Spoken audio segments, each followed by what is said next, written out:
My name is John Passfield, and the title of this reading will be Ella Montgomery, Video 16, Ewan Macdonald, with a subtitle, The Night in the Ditch. Here's my novel, Ella Montgomery, I Gave You Life, a novel by John Passfield. That's a photograph of the historical L.M. Montgomery, the novelist, at about 1938. Now here's a summary of the novel. In 1938, with another world war looming and her own personal problems threatening to overwhelm her, acclaimed Canadian author L.M. Montgomery begins to write what she has decided will be her final Anne novel. Now, there are 8 Anne novels. This one comes in the middle chronologically, but it's the last one written. And in my novel, Ella Montgomery decides it will be the last one. No more after this, she decides. As she works on the new book, she recalls the days when Anne of Green Gables became a worldwide literary phenomenon and the dilemma that she faced at that time. Whether to write a series of novels in which Anne would perpetually remain the child the world had come to know and love, or to allow Anne to grow to adulthood with all the agonizing torments of the one who had given her life, Ellen Montgomery. Now, Ellen Montgomery wrote the first Anne novel, Anne of Green Gables, when she was quite young in 1905. 33 years later, she's asking herself whether she made the right decision when she had the choice of keeping Anne young in future novels or letting her grow to adulthood. She's now had her own adulthood, let's say.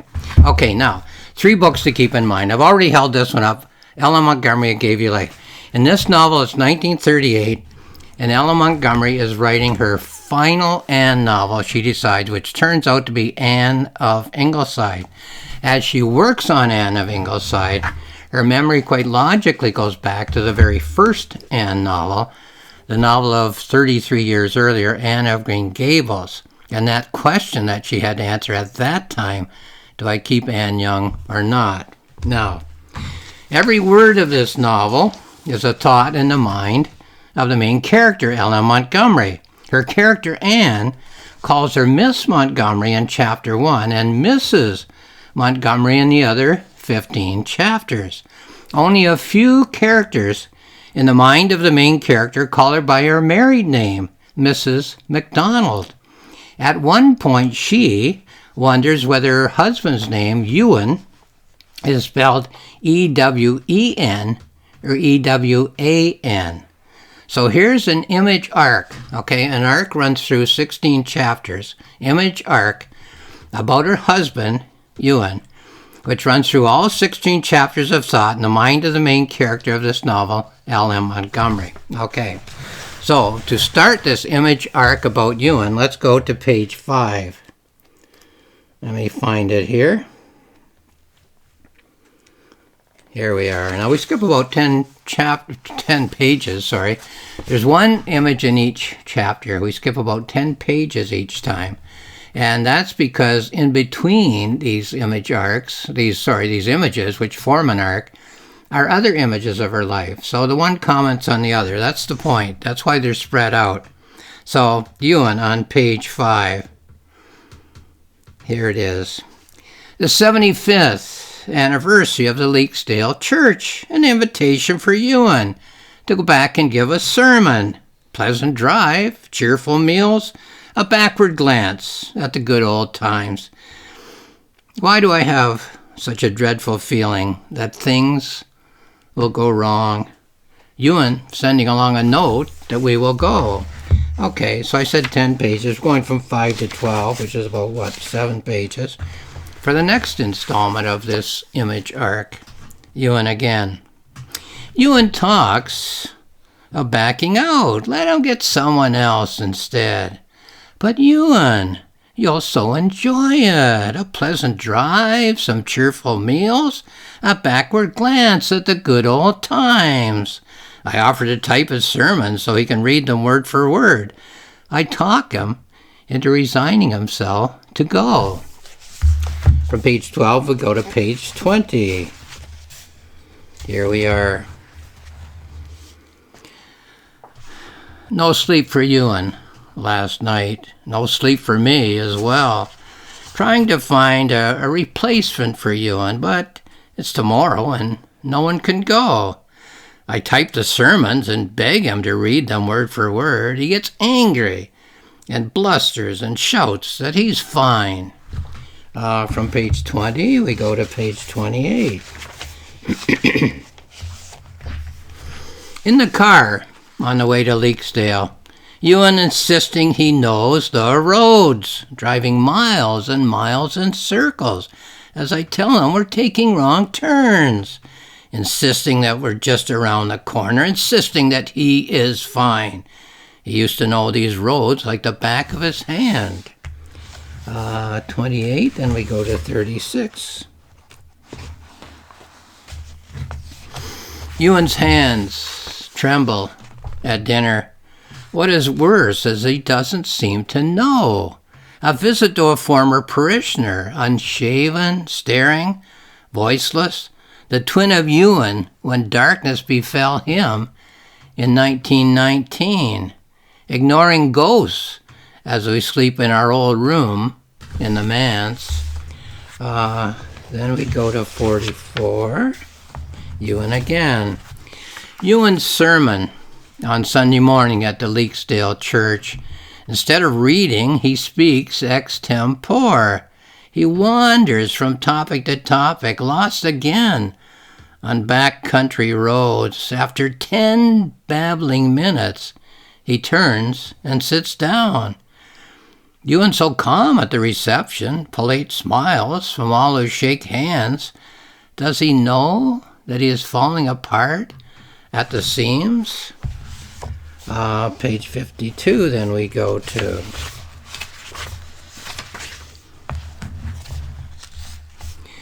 The Church of Zephyr, the evening service. Ewan speaks extempore again.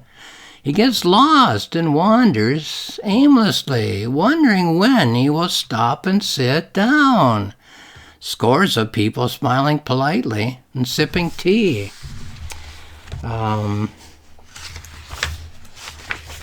60. A farewell lunch on Monday morning. Ewan chatting as if he's fine. What could possibly be wrong? His hand keeps trembling as he raises his cup. He doesn't notice as the tea runs down his chin. Ewan smiles and says he will come and preach again. 68.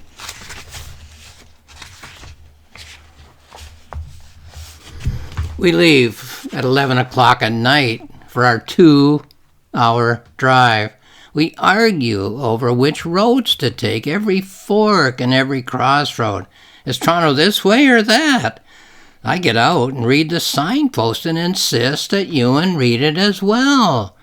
He cannot read it. He sees no signpost. He abandons the car and begins to walk. I sit down at the side of the road and burst into tears. 76.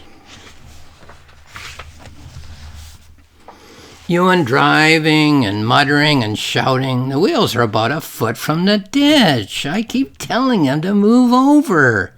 He insists that we are fine. Suddenly, the car is on its side.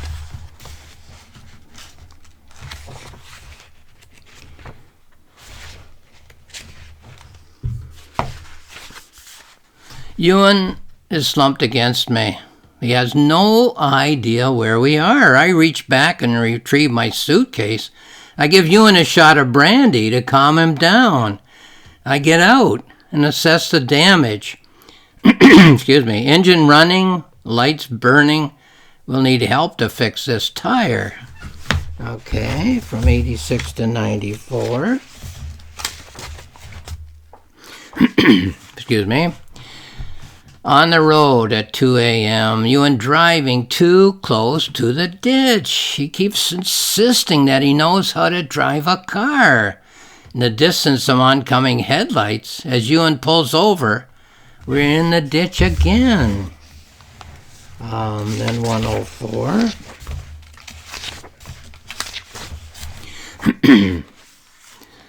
Sitting in the ditch What are we to do? It will be hours before daylight comes. A car with 4 boys comes along and they lift us out. Do they notice my husband inside, clutching the wheel? That was 104, 112. Sitting in the car, surrounded by walls of fog. We have no idea where we are. Ewan rants and raves and foams. He insists that he knows how to drive a car. From 112 we go to 120. Daylight comes, and we can see he starts the car, and we proceed. We are on the right road for home, but Ewan insists that we are lost. He gets out on the road and mutters to himself. I hold the fragments of Ewan together with my bare hands. And then 127, 128, this will be the last image unit in this Ewan Night in the Ditch image arc. Home, whatever that means. Exhausted and terribly sad.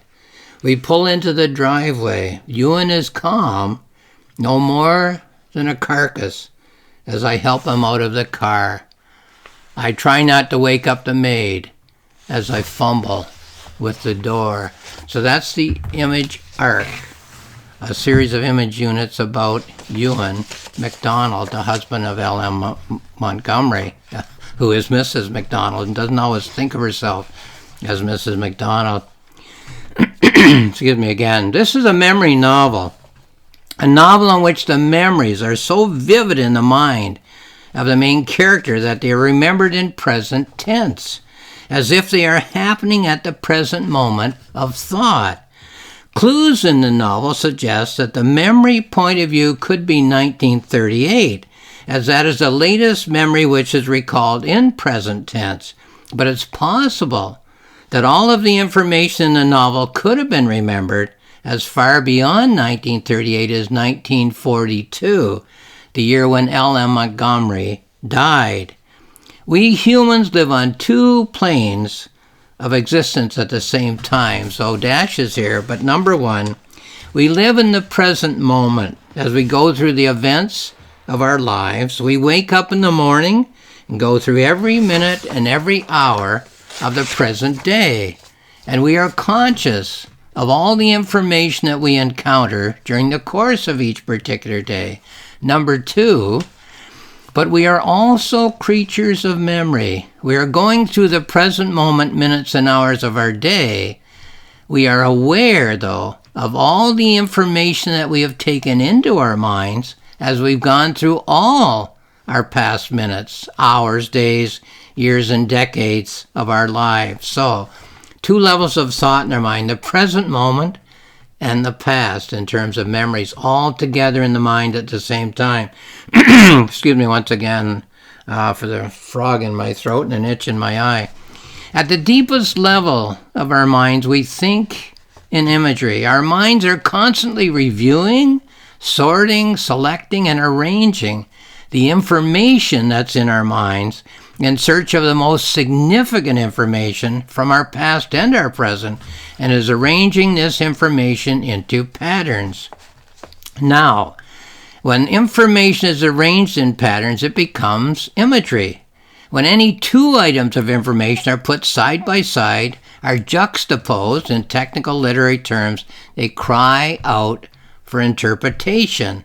The mind asks itself, at a higher, more conscious level of thought, why? Why the subconscious mind has put these 2 items of information side by side, though they might have entered the mind years or even decades apart. Why has the deepest level of the mind, the level of the mind that manufactures imagery out of information, put these 2 items of information side by side? Or, in a 50,000 word thought, these many thousands of items of information in such a pattern. As readers, we get to see inside the mind of the main character of this novel, Ellen Montgomery. However, we readers only get to see inside the mind at one level of thinking. 2 points here. 1. What we get to see when we read the text of this novel is the level at which the mind is creating imagery and arranging it in patterns. Number 2, what we do not get to see is the level of the mind which is interpreting these patterns of imagery in prose statements of understanding, or perhaps we should say of attempted understanding. So, we can ask ourselves, as readers, why, of all the experiences that the main character Ellen Montgomery, whom we could also think of as Mrs. Macdonald, has had with her husband Ewan Macdonald, Reverend Ewan Macdonald, from the first time she met him to the time, whether it's 1938 or 1942, when she creates a 50,000-word image pattern at the deepest level of her mind, why does she select this particular experience with her husband to turn into an image arc? In what way does she feel that this particular image arc, the night that she and her husband had such difficulty driving what should have been a 2-hour route back to their home, why does she feel that this particular image arc can illuminate, can comment on all of the other experiences of their life together? Now, this, once again, is my novel, Ellen Montgomery, I Gave You Life. It's available on Amazon. If you look there's more information. It's available at Rocks Mills Press, ROCKSMILLSPRESS.com. That's my publisher's website. There's more information there. At my website, johnpassfield.ca, JOHNPASSFIELD.ca.